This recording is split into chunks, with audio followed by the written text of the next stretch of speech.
Welcome again to Joe's Stunner Boxing. There seems to be a little bit of a debate going on as to whether Conor Benn has redeemed himself from the whole PED mess that he found himself in and his subsequent rather self-entitled behaviour. Now, I would say the answer to that is yes and no. It depends what you're looking at.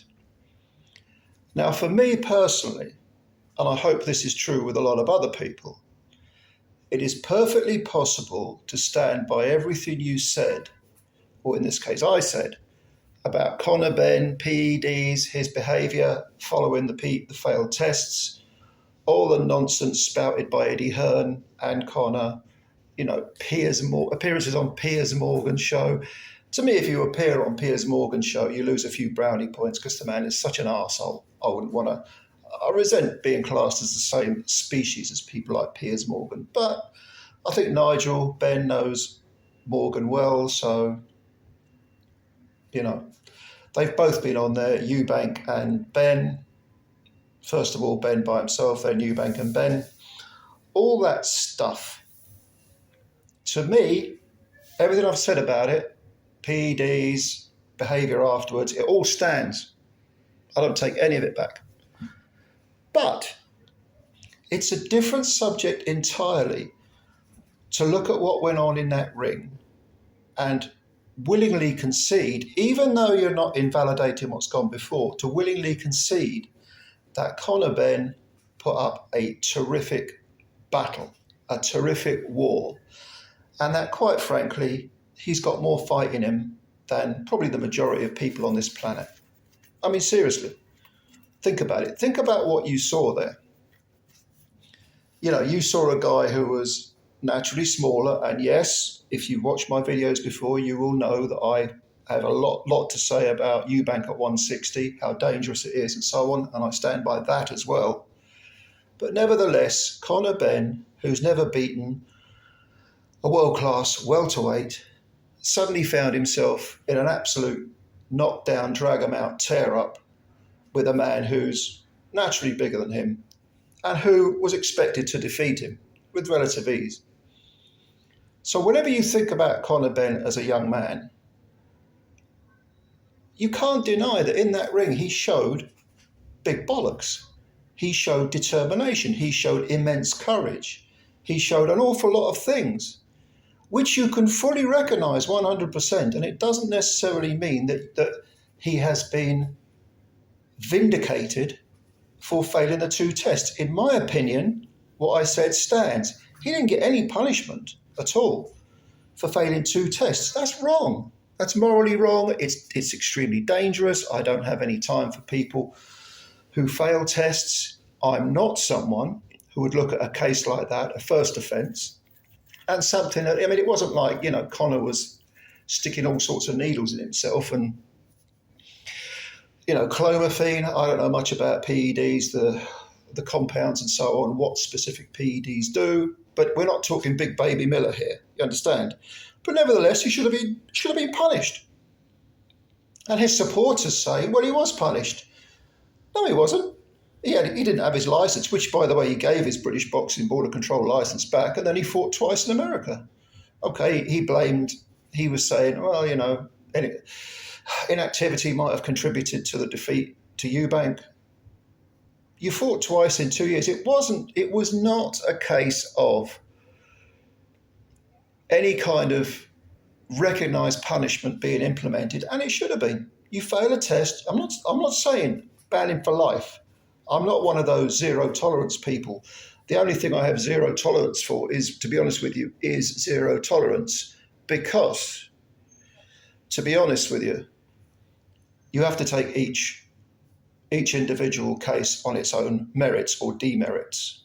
And Conor Benn, like I say, the obvious example is Jarrell Miller, who in my opinion should have been banned for life a long, long time ago.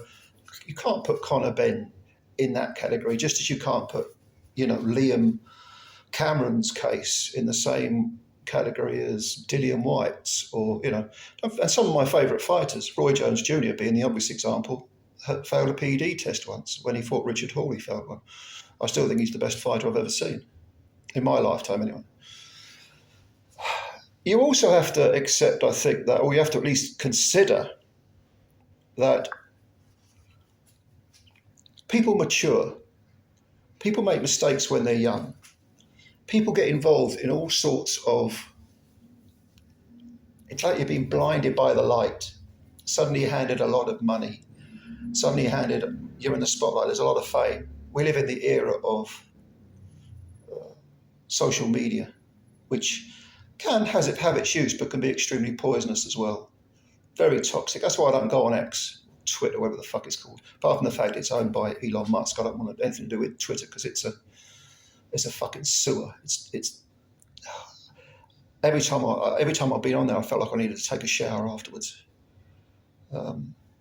It's just a venal place to be, with all sorts of people talking shit, morons, just tweeting, like you're texting the whole world, all that sort of crap.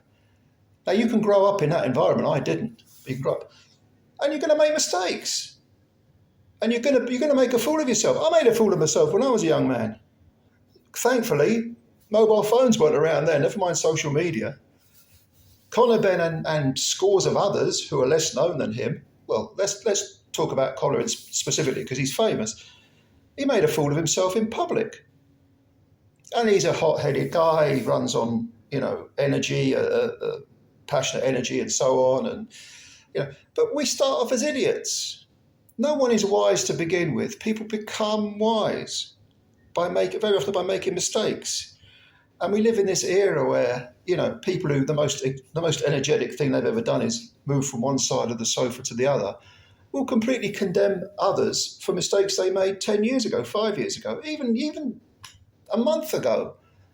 People make mistakes, especially young people. That's how you learn. So I was never someone who was going to write off Conor Benn. He made the mistake. He made a prick of himself. But maybe he's maturing. And as I said in a previous video, he repeated something that suggests to me that there's a lot more maturity there than there previously was. He said afterwards, after being beaten by Eubank, he was sitting in the post-fight press conference, and he said, I'm really glad that Chris Eubank Sr. turned up. And I can't remember exactly how he phrased it, but he said, relationships between fathers and sons, they're invaluable. They're worth so much more than boxing. That's the sign of a maturing young man who is, and I think Nigel, when you consider what's come out of Nigel's mouth, you compare the young Nigel Benn to the man he is now. Like but during the press conference, when Chris Jr. said to Nigel, if you touch me again, you won't get your arm back or your hand back or whatever. And Nigel was like, no, let it go. Conor started railing and ranting. And Nigel's like, leave it, I got this. That's as you get older, you become like that. You want to talk shit. But I'm not getting drawn into it. I'm not rising above it. I am above it. That's the way it is. So I think Conor Benn should have been punished for the PED thing. No question in my mind. Didn't like his behaviour following it. But there are shoots of maturity, strong maturity coming through. And let's not take anything away from that kid. What he did against Eubank was mighty. Technically, he's not that great. He's too ragged and passionate and runs on nervous energy and all that other stuff that his father did to be technically brilliant. His father refined his skills as his career went on. After he got knocked out by Michael Watson, Nigel, as you may know, went to America. He fought people like Jose Quinones, who took him to 10 rounds. And he went the distance a few times. Didn't look that impressive, but was concentrating on controlling that fire.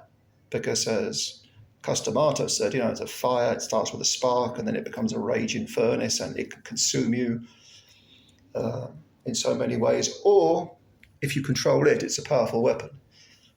I think Nigel learned how to do that, even though he was always a brutal fighter. the McClellan fight remains my all-time favourite fight, the one that's had the most impact on me. But I think Conor is beginning to maybe mature at the right time, because what is he now, 28? So physically he's in his coming into his prime, his man strength and so on. I don't think he'll go back to 147. I don't think he should go back to 147. But